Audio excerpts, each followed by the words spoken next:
안녕하세요. 주식초보 홍대리입니다. 오늘 9월 둘째 주 월요일입니다. 자, 우리가 항상 매달 두 번째 목요일이 있는 그 주는 굉장히 중요하다라고 말씀을 드렸는데요.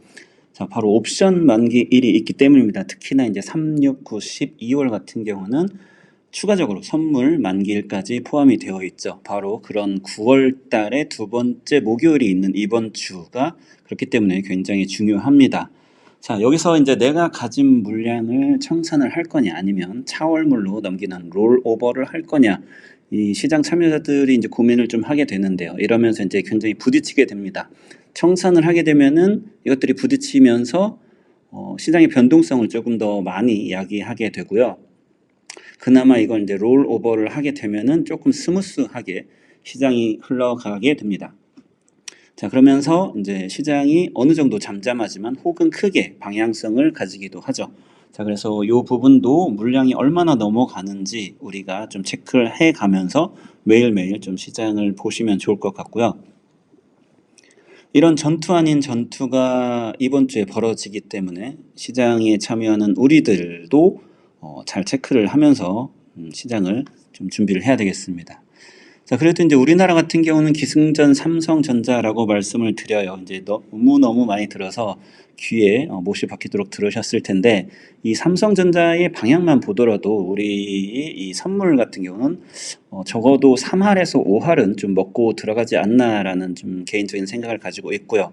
오늘도 외국인 삼성전자가 순매수를 했어요. 그래서 73만 주를 좀 사는 걸 볼 수가 있었고, 지난주 금요일부터 금융투자 기관에서도 금융투자 쪽이 슬슬 연속 매수세를 보이고 있는 걸 볼 수가 있습니다. 그래서 살펴보면 일단 이번 만기일, 이번 주 목요일까지는 큰 방향성은 없을 것으로 좀 봅니다. 그렇게 보고 있고, 때문에 좀 양매도가 준동을 하지 않을까라는 생각이 들고 있고요. 다만 12월물, 다음 차월물인 12월물 같은 경우는 개인적으로는 매수로 대응을 해보도록 하겠습니다. 자, 주식 얘기를 좀 해보면요. 오늘 기다리던, 정말 오래 기다리던 차바이오텍이라는 종목이 드디어 2만 원을 돌파를 했네요. 2만 원을 돌파를 해서 22,350원으로 마감을 했는데요. 자, 여기도 뭔가 세력이 붙어 있다고 말씀을 드렸습니다. 그래서 이미 다 이야기를 드렸죠. 넥스턴 바이오 해먹었던 세력. 그쪽이 좀 자본이 좀 늘어나면서 이걸 이제 투자를 하는 것 같아요. 그러면서 이번에 이제 차그룹 쪽에 붙었다라고 이미 이야기를 드렸고, 얘네들이 이제 최종적으로 엑시트를 하려면은 무언가를 해야 되는데 그게 아마도 이제 차 헬스케어 상장이 아닐까라는 것까지 좀 예측을 해드리고 있습니다. 그래서 그때가 되면은 차바이오텍이 얼마가 되는지 우리가 좀 보자고 제가 이야기를 드렸고, 그래서 이제 계속 들고 가실 분들은 들고 가셔도 된다, 홀딩 하셔도 되고, 여기서 이제 뭐 치고받고 트레이딩 하실 분들은 일단 오늘 21,000원까지는 데드를 좀 잡으면서 가는 건 어떨까 싶습니다.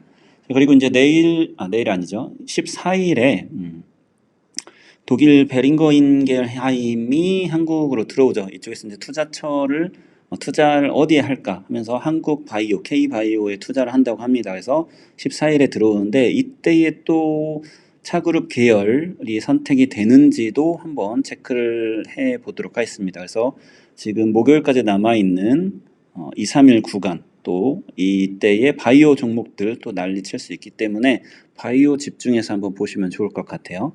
자, 그 다음에 이제 우주항공청 이야기를 좀 하면은, 자, 특별법 조정안이 25일까지 도출된다는 이야기가 있습니다. 그래서 요게 도출이 되면 요걸 가지고 이제 그 국회에서 통과를 시켜야 돼요. 예. 통과를 시켜야 되는데 국회에 남은 게 이제 9월과 10월 있는데, 그래서 10월 초까지는 국회 본회의에서 이게 이야기가 되어야 된다고 합니다. 그래서 이때까지도 이 부분이 완료가 되는지 안 되는지 관련해서 관심 있는 분들은 좀 체크를 해 보셔야 될 것 같고요.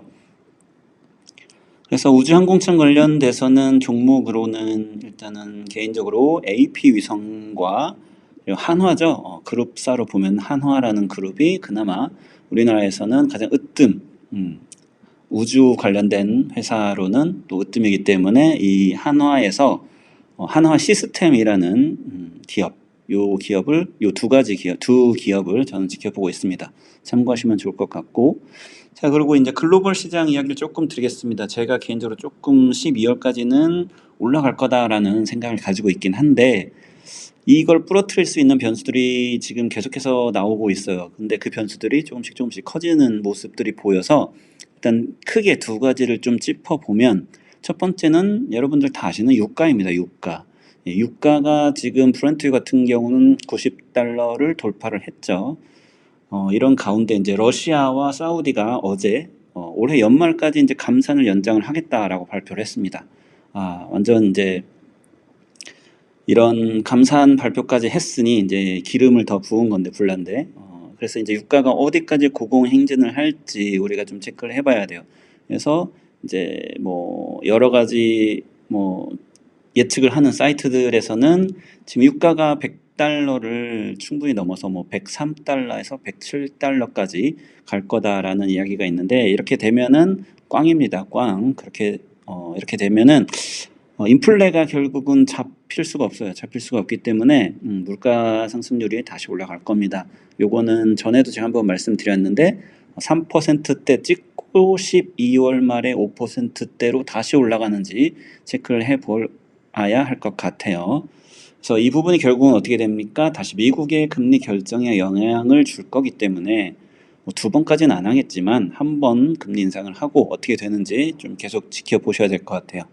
그리고 두 번째 우려가 되는 것은 이건 참 일어나지 않아야지 될 텐데 자, 사상의 연결고리입니다. 강한 연결고리인데요. 이것도 이제 채팅방에서 한번 말씀드린 적이 있어요. 근데 김정은이 지금도 가고 있는지 모르겠지만 러시아로 기차를 타고 들어갔다고 합니다. 그래서 빠르면 내일이나 이제 모레 아마 푸틴이랑 회담을 할 텐데 자, 이렇게 되면은 결국은 이제 북한, 중국, 러시아의 연결고리와 그리고 한국, 미국, 일본의 연결고리 이렇게 이제 강대강의 고리가 이제 대결을 하는 대치가 되는 그런 모습들을 볼 수가 있어요. 근데 이런 모습이 나타나면 안 된다라고 말씀을 드렸는데 결국은 조금씩 나타나고 있는 것 같습니다. 그래서 이게 결국은 내년 대만 총통 선거가 1월에 있는데 그때까지 또 연결이 될 거예요. 그래서 연말장이 또 이제 머리가 아파질 수가 있습니다. 그렇기 때문에 요 부분이 조금 우려가 되는 부분인데 계속 커져서 어떻게 될지 모르겠네요. 그래서 이 부분도 좀 체크를 하면서 이제 시장의 이제 현금 비중은 어떻게 둬야 될지 뭐 이런 부분들을 좀 생각을 하면서 투자를 하시면 좋을 것 같아요. 그래서 이런 우려들도 체크를 해 가면서 그래도 시장을 대응을 하면은 우리가 다른 참여자들보다는 조금은 더 안전한이란 뜻이 좀 애매하긴 하지만 모호하지만 그나마 우리가 투자하는데 좀 선제적으로 대응을 할지 않을까라는 생각을 하면서 오늘 마치도록 하겠습니다. 자, 감사합니다.